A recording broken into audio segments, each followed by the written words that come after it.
You're simultaneously the most talented and the least talented you're ever going to be right now, because all the accumulation of everything you've learned means you're like top of your game right now. We're a company that recognizes that the fundamental things of being a human should be explored through business, I think. And humans breathe, they eat, they move, they love. And all of these things I think should be explored certainly through the creative process. And wherever you can build them into your business process, I think they should be as well, because it gets to the more authentic truth of what a business actually is. So that means that brands have got a massive opportunity to unlock the full potential of every single member of their community. So I'd start there, like starting to think about how you can communicate with, but be in conversation with the community that you're truly there to serve. Hello and welcome to the Untalented Podcast. I think this might be the 51st episode. Wow. So we're pretty proud of that. But I'm here with David Johnston, who is the founder and CEO of Accept and Proceed. Welcome. Thank you. How's your day been so far? It's been beautiful, actually. Yeah, I went to the gym before here and I feel fresh and exercised, which is like that feeling of fatigue I really enjoy just post-exercise. So I'm feeling nice and relaxed. The endorphins are high, ready to have some good conversation. I'll do a really quick intro on Accept and Proceed, because for anyone who doesn't know about Accept and Proceed, they are a design agency, design consultancy, working with the likes of Nike, Beats by Dre, Dickies is another one of your, IKEA. Who else have I missed out on here?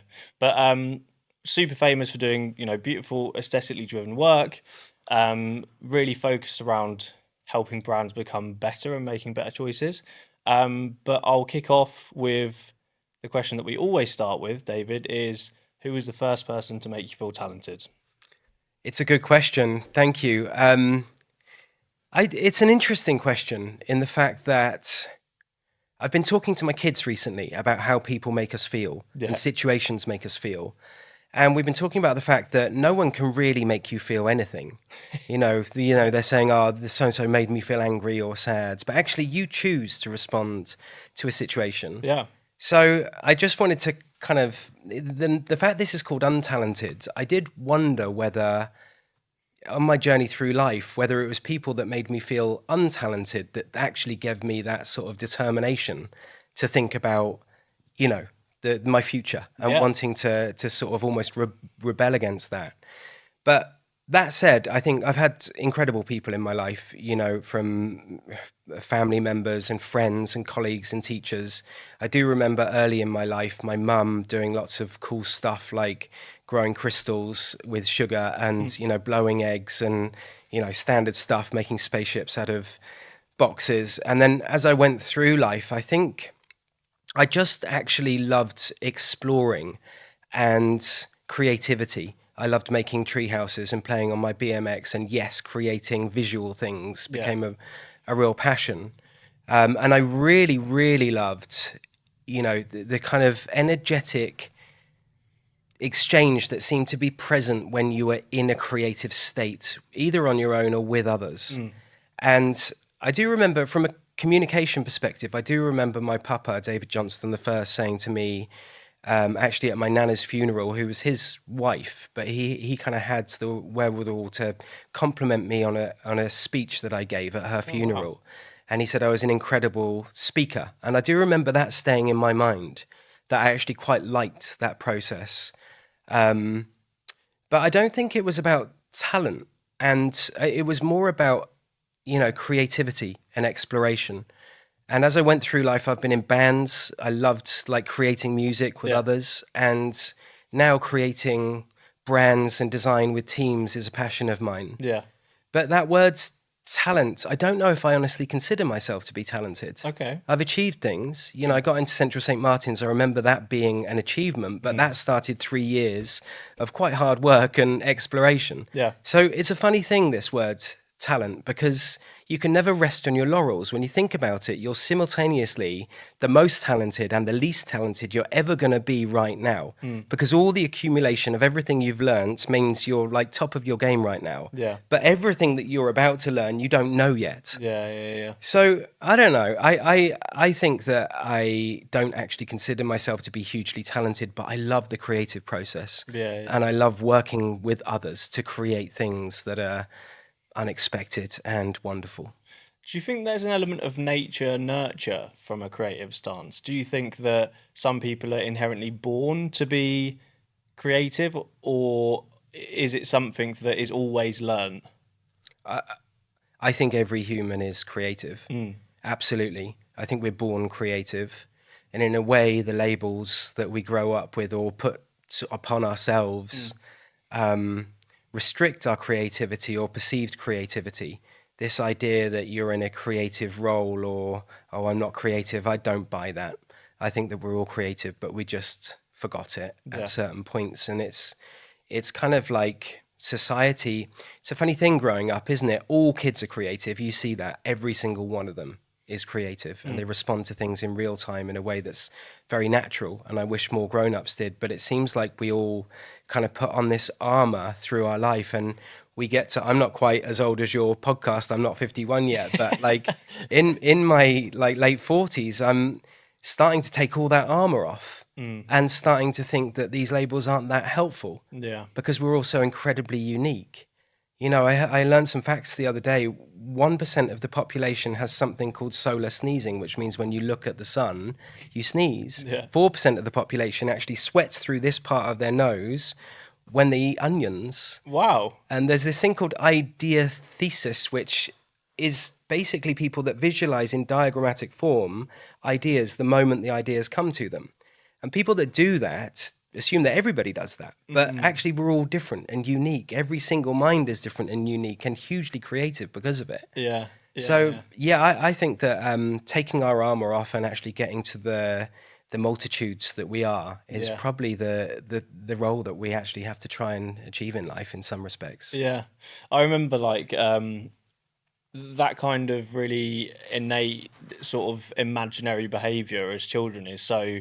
I always laugh about this story with like friends, but I remember being a child and thinking that in the shower I could like shoot like water out of my fingers, but obviously there was this really like sad moment where I realised that the water was just running down my arms, and when I lifted my arm up, it came out of my elbow, and I just remember the sort of sadness of being like, I'm genuinely Spider-Man, you know, and I have loads of nieces and nephews and get to spend time with lots of them, and there is something so brilliant about the way that they think about things in the world, and we do lose some of that, you know, as things get serious and you've got bills to pay and, you know, stresses in your life. I think it is a shame, but I do think there is something beautiful about the creative industry that you do get to still dip into that mode sometimes. Is that something that do you kind of try and inspire a bit of that childlike creativity at Accept and Proceed? Yeah, absolutely. We build it into our business model. I think right from the earliest days when we actually had a studio not far from here, believe it or not, we ran a art gallery for 5 years. Okay. So on Kingsland Road, we ran in basically the front area of our studio, something called the 43M3 Gallery, because it was 43 meters cubed. So very nerdy graphic design naming. But we did some incredible things in there. It really was all about exploration and play. Yeah. And as that's evolved, we've moved studio to an amazing space over 2 floors on Downs Park, or the corner of Downs Park that you came to recently. And in there, we don't have an art gallery, but we have a room called the Continuum. And the Continuum is basically, you could call it our playroom in some respects, but it's like our research and development lab as well. Might be the more kind of grown-up term for it. But it is a space that we create both psychologically and physically in the business to be able to explore. And more recently, we actually did something called New Patterns, which was us going out into the park and exploring with a movement expert called Will Brown through movement, various different things. And I think that, we're a company that recognizes that the fundamental things of being a human should be explored through business, I think. And humans breathe, they eat, they move, they love. And all of these things I think should be explored, certainly through the creative process. And wherever you can build them into your business process, I think they should be as well, because it gets to the more authentic truth of what a business actually is. Yeah. No, I love that. I think that life is so serious. You know, you read the news and it's serious. And I think actually if you can breathe a bit of fun and a bit of freedom into your day to day, I think that's only going to, you know, benefit you. I'm going to read you something here that you wrote actually, that was from your, it was your, hang on, what is it from? It's your impact report. Okay. And it says, years ago, I had the realization that companies using profit and growth as the only measure of success is just not where it's at. Certainly not for one as special as ours. Our existence should be guided by a static set of targets, should not be guided by a static set of targets and metrics, I thought. Our agency pulses with the energy, ideas, purpose, influence, awareness, and originality. At Accept and Proceed, we are committed to bringing about positive change for our work, connecting brands to culture, and helping envision a better future through the process. What a beautiful description of what your business does. Can you expound on that? Like, does that feel, I mean, obviously those are your words, but is that the reality of what happens behind the closed doors? Not every single minute of every single day. But I think, you know, being a trained designer, you know, I kind of grew up into the world and was looking for things that would be meaningful to me, I suppose. And you know, a career that represented a life well spent was in the creative industry.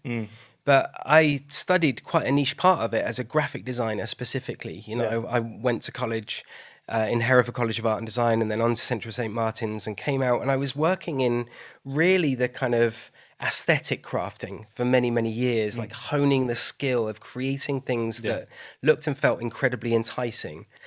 And then when it came to actually setting up a business, I remember there was this sort of, I don't know, there was an appetite for it, but almost this sort of uneasiness around things like invoicing or, I don't know, new business and building a profile and marketing yourself and starting to create a team.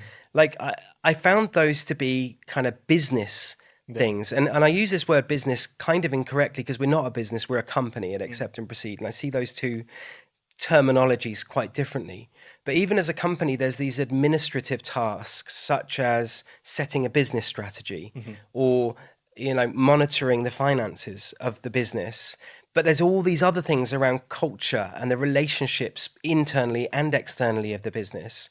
And actually, when you start to not see them as administrative tasks, if you see them as creative acts, then you start to get closer to this kind of almost the way that great art is created. You know, this creative endeavor, we don't have to have a business plan that is like traditional business plans. We can think of the expanded spectrum of who and what we are and what we're here to do in the world. And the moment I was able to see a business plan as something different and a mission of our business as something different, then that was a huge unlock. Every single part of our business became a creative endeavor. And certainly that's made running Accept and Proceed, which I do, you know, with many other people, but it's made it very exciting to me because it feels like something emergent and it feels like something very creative and very honest and possibly akin to a great piece of art. You know, a great piece of art and great artists enter the field of art in a way that, I don't know, is similar to the way that great entrepreneurs come into the field of business. They look to change things and bring a truth of themselves into the world. And I think that's what we're doing at A&P. Yeah. I think I often hear people talking about design as a problem-solving exercise, essentially, which in the entirety it is. But there is always an argument between whether it's art or science, isn't it? You can't be both, is the theory, I guess. Is Accept and Proceed closer to art or is Accept and Proceed closer to science in the way that you work? It's definitely existing in the overlap between those two things. And I think, you know, my career spanned big brand world. I worked at Interbrand, Newell and Sorrell on massive, like, automotive and aeronautical and the Winter Olympics and huge big projects where it is a science of brand that you learn there. And it's scientific because of the money involved. You know, there's a lot at stake in a way. But let's be honest, a lot of that type of work gets the soul crushed out of it. And when I see really great work from ourselves or others, it feels like it comes from something that feels more intuitive, more instinctive, more akin to the way that great art is created in some respects. And I think I always struggled with why can't an agency exist between those two worlds? And I think we've quite successfully existed between those two worlds for a very long time. Yeah. So obviously you're running Accept and Proceed right now with a talented group of people. As the CEO of the business, what does your average day look like? What do you spend your time doing? It's an interesting question, that, because I do quite a lot. And actually the role of the CEO is many different things. I mean, I would say that any day where I get to walk in Downs Park with someone or a group of people at least once is a good day. So a lot of like walk and talks. I like to get out of the office and kind of chat to people. But I think that the role of the CEO is sometimes directing. It's sometimes actually in service. It's sometimes just observing or holding space. So it's a it's a kind of multitude role, which sees me doing a lot of different things. I might be thinking about business strategy, thinking about partnership, thinking about creative leadership. And no 2 days are the same, really, in that respect. But when I'm in London, I'm always in the studio in Downs Park. Yeah. And I try and mix it up with as many sort of just discussions and just kind of feeling into what's actually happening in the studio as much as I possibly can. And then making decisions and guiding based on that where I can. Do you, if you could sort of revert or rewind to when you started the studio, would you have foreseen this being your everyday? Would this have been a dream to be having the agency where it is right now? I feel like Accept and Proceed is something very different now to where it started, and context is everything. I think the reason AMP started in a way was to explore the overlap that I'd experienced in my career, of the sort of art and science of brand worlds. But I also looked around into the world and wondered why more agencies didn't seem to stand for something. And that, even to this day, really surprises me. I think that through probably the first 10 years of running Accept and Proceed, it was all about the joy of creation. We were creating incredible work, I think, which led to more incredible work. But we weren't as fully thinking about who we were doing it with, what we were doing it for, the cause and effect of what we put into the world in the way that we do now. And I think that all creators, business owners, brand owners, like everybody needs to start thinking very carefully about the cause and effect of everything that they're doing. So I couldn't have imagined the context of the world shifting so much since I started Accept and Proceed. But I think the best companies are built for and actively embrace change, and they move with it. And I hope to be progressive in the field of brand and the field of creativity. I hope to inspire ourselves and inspire others. And so it's a real dream, honestly, to have the role that I have. It is a creative role. I get to, every 12 months we co-create our plan for the next year as a team. Usually means that we turn off all the computers and get out of the studio for 3 days, 2 or 3 days. And those are incredible moments where you can really feel that, something special is actually happening.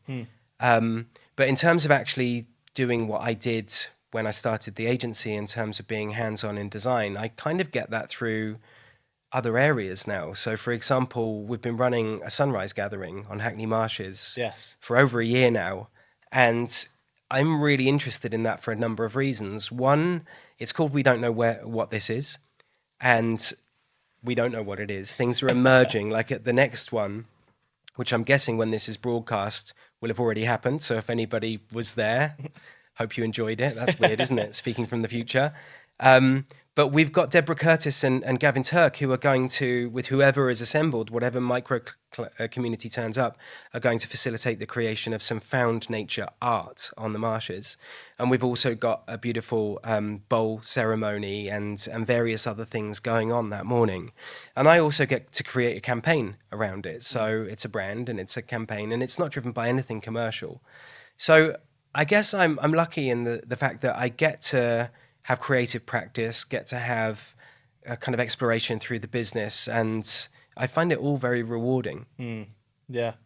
I mean, that's the thing, isn't it? I guess that from the outside, and we've had this conversation already, but from the outside, there seemed to be what Accept and Proceed is today. You know, the way it appears to me and to lots of people in the industry is completely different to how it appeared 6, 7, 8 years ago, and I think that there seems to be a lot more care in the way that you communicate with not just your clients and the industry, but with people who are kind of on the periphery of what you guys are doing.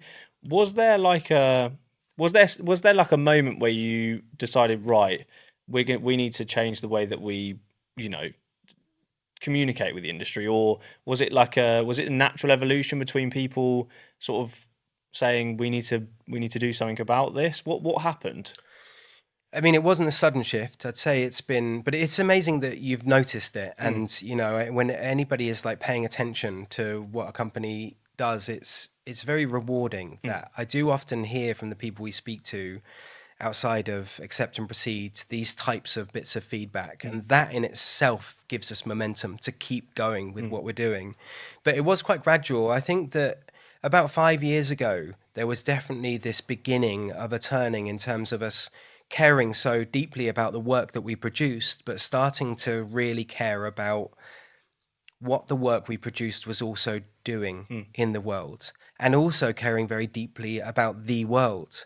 So we started to care about our world internally, the world that was explored through our partnerships and the work that we did, but literally the world, and starting to, I think the whole world is starting to go through this shift where it is unavoidable, to not see the effects that we're having on the planet. This story of separation that we've been sold for so long and actually brand has been a big part of. I think that that's starting to turn. We recognize that we're entangled, that we're not separate, because look at the cause and effect of our actions on our planet. And therefore you start to think about the cause and effect of all your work. And it's been gradual, but I think that the more you start to have the conversations with partners or have the conversations internally and start initiatives like our Spring Forwards, which, sees us come together and really authentically create our business together as a team. When you start and it feels right, it gives you impetus to keep going. Yeah.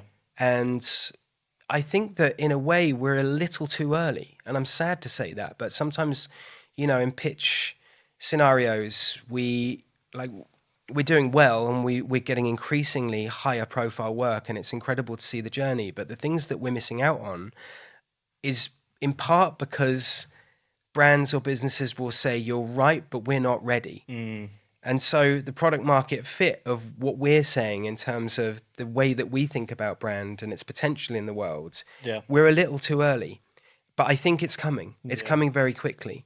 And I think we'll be well positioned to be able to support businesses who truly want to change. Yeah, because I think that from what a lot of people will know Accept and Proceed for is beautiful aesthetic work, beautifully designed, impactful work. But the impactful side seemed to come as a sort of secondary to really definitely. beautiful, aesthetically driven work. But I know that the reality of that now is very different, what you're doing with clients. Do businesses still come to you because they want that aesthetic, or are they starting to come to you because they want you to impact them from a cultural perspective, or they want you to impact them from a, them becoming more, better as a business? Is that started to happen? Absolutely, yeah. I mean, in a way, we don't really take on work unless we think there's going to be positive impact in some way, shape, or form through the work. And I think increasingly our initial early conversations are proving that, with organizations. Just to explain the way that we create our work and our our impact strategy. So basically, our promise to the world is design for the future. And in isolation, that could sound quite lame. Design for the future, what does it mean? But within that is really this idea of cause and effect of what we do. So who are we doing this work with? What's the potential of its work for the future? But actually, if you're going to have a promise to the world like design for the future, you have to be able to describe the type of future you hope for. Yeah. And we hope for a future which we describe as a more together world. So this is something that has been worked on really for a couple of years by our strategy team internally. But this a together world is a description. It's almost like a fractal description. When you think about a more together world, it's got many, many different kind of meanings as you start to unpack it. So if our intention is to create a world that is more together, then we have what we call kind of themes of togetherness. So they're things like reciprocity and resilience and interbeing. And the states of togetherness are ways that we can, one, think about the way that we create our work, but two, measure the impact of our work over time. So interbeing is basically based on the shift that we hope for from the story of separation to seeing ourselves as entangled with nature and the world. So if we get a new brief, we can look at, is there an opportunity to explore the impact of interbeing through this brief? And not only are we able to measure that at the end point of the project, if there is one, then we're also able to measure it, in 12 months' time and see, did we achieve this? Equally with things like resilience or reciprocity. The project we collaborated on with the Royal College of Art, Second C, was all about reciprocity, starting to look at the damage that's been caused and will be caused into the future around sea level rise, and really who should fit the bill, because it's just so incredibly unfair. The countries that are least perpetuating in the situation are being affected most. So Second C is a really interesting initiative that scores very highly on our impact around reciprocity. Equally, our work with Fondation Chanel really thinks about a number of things. Healing, for example, is another one of our states of togetherness that we measure. So healing, resilience, these are all things in the type of work that we can achieve through a collaboration with Fondation Chanel. So really the fact that we've got an impact strategy allows design for the future and the vision of a more together world to be proven through our work. And that makes it not just words, it's actions that can be measured over time. Because I think that we all, we're in a period of time now where brands need to become more aware of the impact they're having on not just, their customers or their consumer base, but outside of that. I think that is there anything that brands need to focus, more clearly on to be able to be like a better version of themselves? Is there a quick fix to being a better brand? Like genuinely giving a fuck, if I'm allowed to swear. Yeah, you can. I think what we've seen for a long time is brands that are kind of out of step with their communities. They're either one step ahead of or one step behind, but it's very rare you have this kind of synchronicity between brands and their audiences. And I think the reason for that is basically a skewed focus on commercial drivers for what you do. And I love the shift that we're really starting to see and sense from consumer thinking to citizen thinking. I read a book by John Alexander a couple of years ago now, but it was a big shift for me. It's called Citizens. And it was really the author was part of the advertising industry for a number of years and fairly successful in it. But he asked himself the question, what are we doing to ourselves when we call ourselves consumer 3,000 times a day, which is the average amount of times that message is projected to you in a metropolis like London. And consumer isn't a particularly good word. When you look it up in the dictionary, it means to devour, to wear away. It's not a particularly suitable word, I don't think, for what we are, which is wonders of the universe.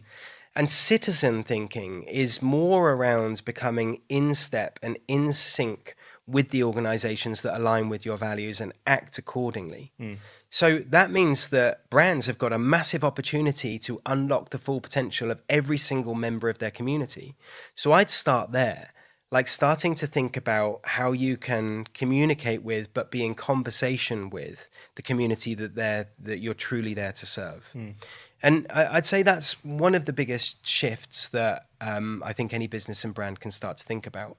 And it's highly commercial. Yeah. You know, there's a bigger opportunity if you have a richer conversation with your audience. From like an agency perspective, people are scared or worried about trying to coach their clients to make decisions which don't allow them to make purely more money. You know, I think that, you know, we're in a very capitalist society. People are trying to get their brands in front of, you know, as many people as they can to make as much money as they can. Can you do that whilst being more purposeful, or whilst being a better brand for the world? Yeah, not only can you need to. I think any CEO of any brand that isn't looking at the next 5 to 10 years and seeing the need to evolve probably won't exist in the next 5 to 10 years. There is an existential threat to your business if you're not thinking this way. And, you know, so the statistic which I find really interesting is the fact that 78% of businesses currently listed on the NASDAQ, if they were to properly account for sustainability or environmental factors into their product or service or offering, they'd be unviable. So that means that 78% of everything around us needs to change. You know, we're reaching a point where the evolution of the way that businesses that were founded maybe 5+ years ago produce and drive through consumption or consumerism, they're just not fit for purpose for the future. And part of that will be legislated. You know, you start to think about the way that we recognize our world is changing, the way we need to shop differently and live differently. It's going to come very quickly. So businesses that are purely based on profit rather than purpose, I think, will fall by the wayside. They'll be part of that 78%. Yeah. And the new businesses that are coming through, I think, you know, the other stat that I find really interesting is the idea of the 3.5% rule, which is a really interesting, it's also, you know, called the Bellman curve. There's various different examples of this, but it's basically how revolution happens. Okay. So if you can galvanize, for example, 3.5% of a society, then that's literally when revolution has happened historically. And in fact, Extinction Rebellion were working on that premise. They've never got anywhere near to galvanizing 3.5% of the population. But if they did, that's the point at which you might start to introduce citizen assemblies instead of the political shambles that we've got at the moment and things like this. So we don't want to work with everyone. We want to work with the 3.5% of companies that are either ready or close to ready or feeling like they would like to get ready to be part of the 3.5%. Yeah. Yeah, I think it's so fascinating, isn't it? Because, you know, if I look at, it seems like there's sort of two camps, and weirdly, if I use like, you know, a couple of my nieces and nephews are older, you know, getting towards, you know, middle secondary school, and they seem to have a really good awareness of like what's happening in the world in terms of the environment and kind of, you know, being kind to each other, and, you know, that people having whatever pronouns they choose to have is super cool in schools and stuff, which is great. And then there seems to be this sort of middle ground between people who are working really hard and in there. And then the older generations also seem to be really caring about the environment at points. You know, it seems like they have more. So there seems to be this sort of middle ground of people, if we're using the environment as an example, that lose touch with what impact they're having on the world. Is that a fair analysis from my side, or am I miles off there? Yeah, I mean, I definitely think the kids are wise, and they're coming in hot, as a friend said to me recently. I think that it's incredible, the awareness and the acceptance of people that have been born, you know, in past the year 2000. I think there's a different sort of realization, and I really hope there's some positive effects because of that. I do think there's always, like, we're talking about a globe, and in a way you're not off in some locations, but you're off in other locations wildly. I mean, we look at the way that huge amounts of our globe operates on, say, less than $1 a day or without mobile phones. And, that is as present, on this planet right now as Western society that's hugely depleting the resource of our planet. And I don't genuinely think that we survive unless everybody survives. So there has to be this true kind of evolution where things become fair for all and all ages, all genders, or identifying as, wonders of the universe, like whatever we become in the future. I think that that's the shift that I hope we are at the beginnings of, but in a way we're sort of living through the dark ages of the future in some respects. These are the gestation points, or the sort of the moments that are the seeds of a much more hopeful and more embracing future, I think, for all. If we put that into more of like a commercial everyday perspective for you and for Accept and Proceed, what then does a perfect client look like? What if it came to you tomorrow? What would that feel like and look like to you? I think any client that's truly able and willing to explore, who and what they are in the context of the world around us, feels like a perfect client. I think that there's obviously disruptors and innovators that I find fascinating and we love working with. There's also, though, people in the here and now, organizations that may be doing a lot of harm to the planet but have a genuine aspiration to evolve. And we would love to work with them as well. And we think a lot, the way that we can approach the work and the partnerships that we have through the Three Horizons framework. I don't know if you're familiar with this, but it's a very interesting framework that kind of started with McKinsey. It has a long lineage, but more recently it's been reappropriated by the likes of Kate Raworth, who's incredible, pretty much invented donut economics, which is a way of thinking about an economy that doesn't overshoot the Earth's natural boundaries. And if we had that approach to the economy rather than capitalist growth, we'd be fine. And I think that these kinds of new models are really, really interesting to explore. So the Three Horizons framework is basically a way of saying there is a dominant system always. And the dominant system that exists right now, in fact, always the dominant system, there's usually something within it that is flawed and destined to change. So you have Horizon 1, which is organizations that exist within the current system. And we probably do about 70% of our work with Horizon 1, but we want to work with those who are at the forefront or doing good or progressing Horizon 1. But then you have Horizon 3, and Horizon 3 is basically those operating in a way that is reflective of a world that we wish to live in the future. So Fondation Chanel is an example of Horizon 3 for us that we're working with. But equally, there's lots of pockets of Horizon 3 activity going on. And for us, it really is all moving towards a more together world. Yeah. Horizon 2 is probably the most interesting because they're the disruptors. The disruptors that are able to take you from Horizon 1 to Horizon 3. So they're things like Uber when it first started. It can be things like a natural disaster, or it could be a movement like Extinction Rebellion, or Occupy, those kinds of things. And the disruptors basically are starting to provoke and starting to ebb away almost and help in some respects Horizon 1 start to die and become Horizon 3. Often, though, Horizon 2 can fall back into Horizon 1. So as we found with Uber, for example, it's not distributing all of its wealth. It's not actually benefiting in a massive way every single, part of it. So if it was to become Horizon 3, we can obviously probably start to think about what Uber would look like if it was genuinely good for all through its activity. So it kind of fell back into Horizon 1 in some respects. But we like thinking about, if we're working 70% in Horizon 1 right now, how much of our work can be made up with Horizon 2 and Horizon 3, and how can we evolve those percentages over time?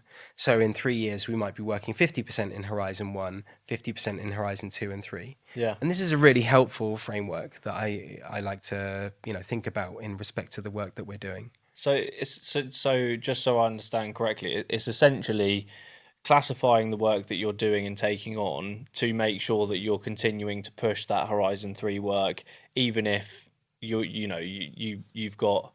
Yeah, I mean, I've answered the question there. We actually want to support. There's no necessarily good and bad. We want to support organisations that are working in all three of the horizons. Yeah. But for me, it's quite reassuring to know that dominant systems do change. Yeah. When you think about in music, for example, the dominant system in music in the 1960s was rock and roll, and this kind of fringe activity of pop.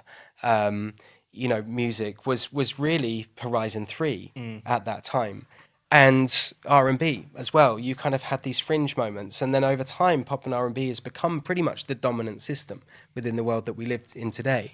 So it's interesting to know that that's the cycles that we go through, and be able to positively play a role in that. Yeah, because I guess, as you mentioned before, change doesn't happen overnight, and I think that trends and what's happening in the world will influence.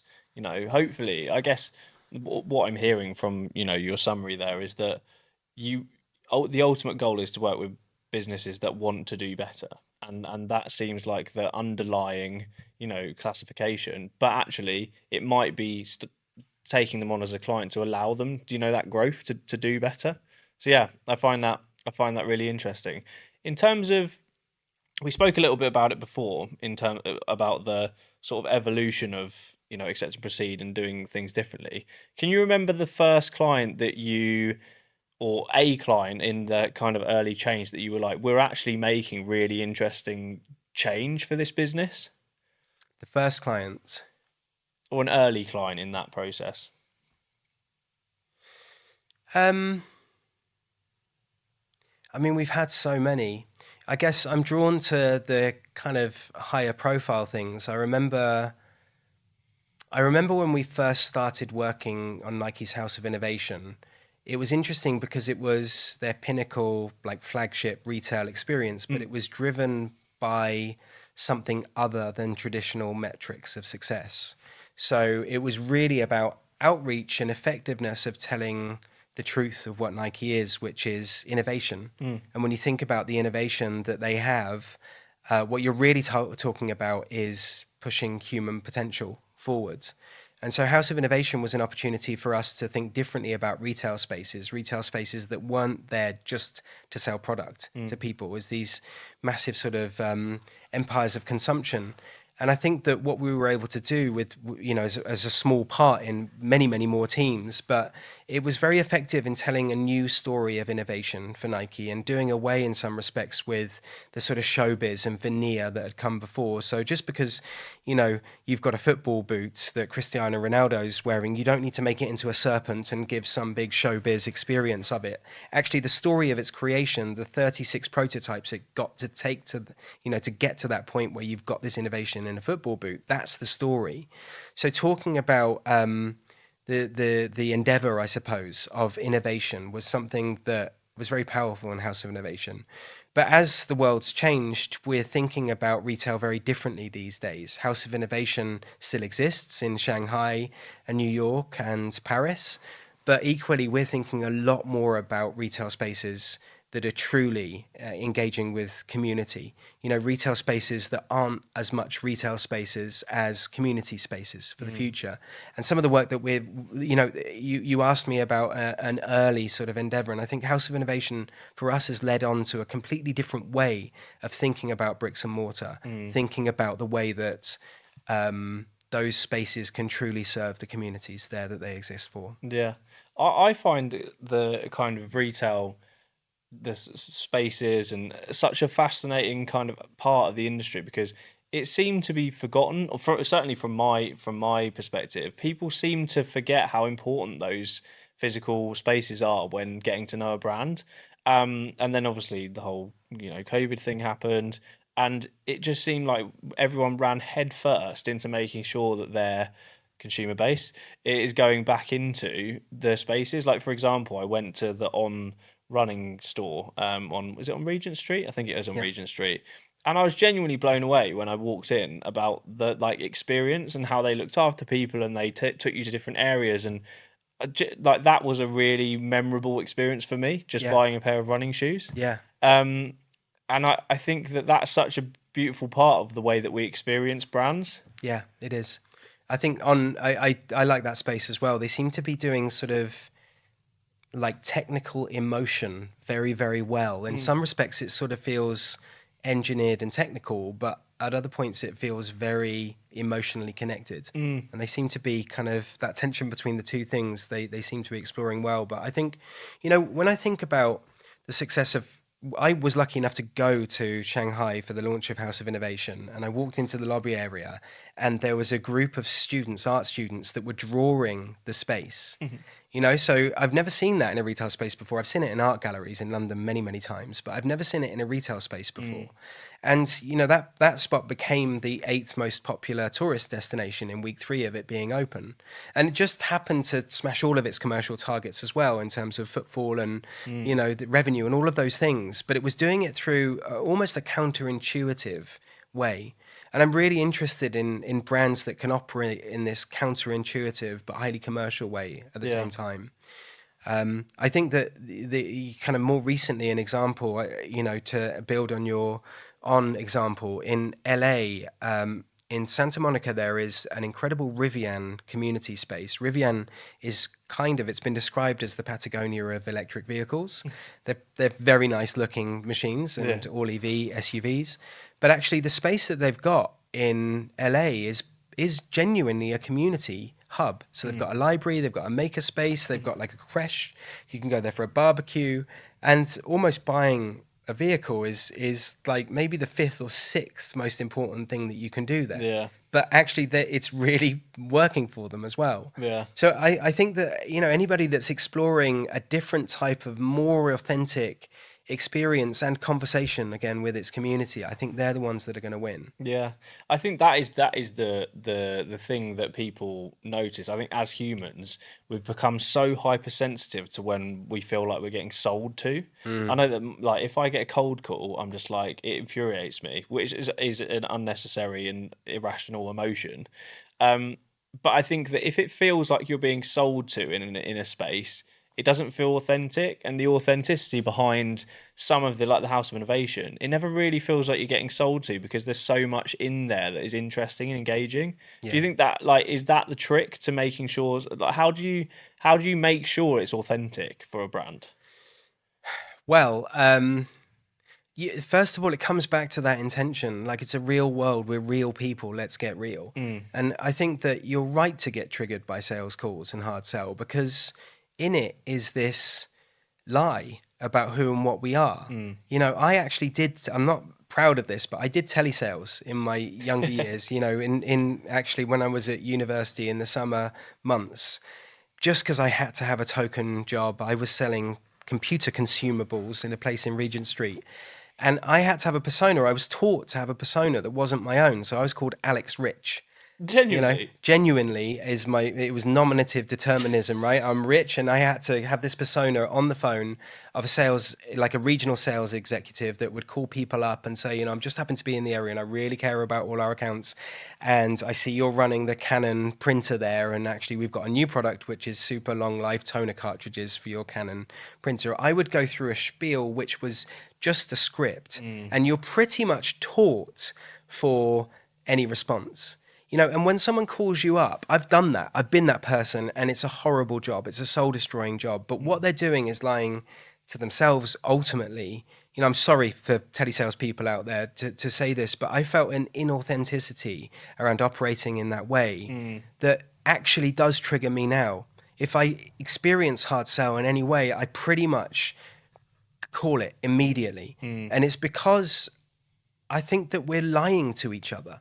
We're lying to each other about who we are, and the truth of this species on this planet is wonderful. To an alien looking down on this planet, it's incredible.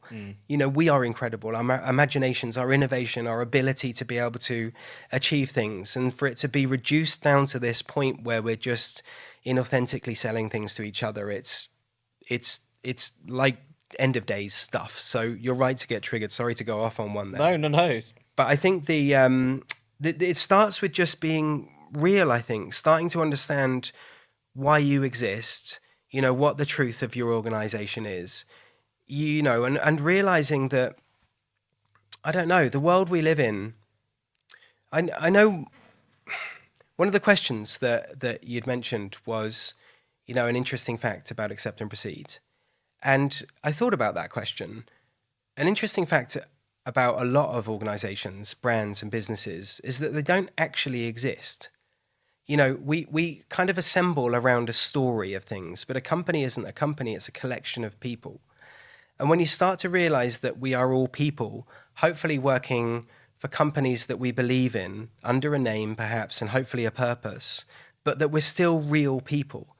And that those stories that we tell ourselves are very powerful because we become what we tell ourselves we are. But if we do become what we tell ourselves we are, then let us tell stories of hope. Let us tell stories of resilience and healing and interbeing, and togetherness, ultimately. I think those are the stories that excite me and that the world needs now more than ever. Well, I mean, what a way to finish. That was thank you so much. It was great, and I'm sure we could talk for hours, to be honest. But that's a wrap. Nice, thank you, Woody.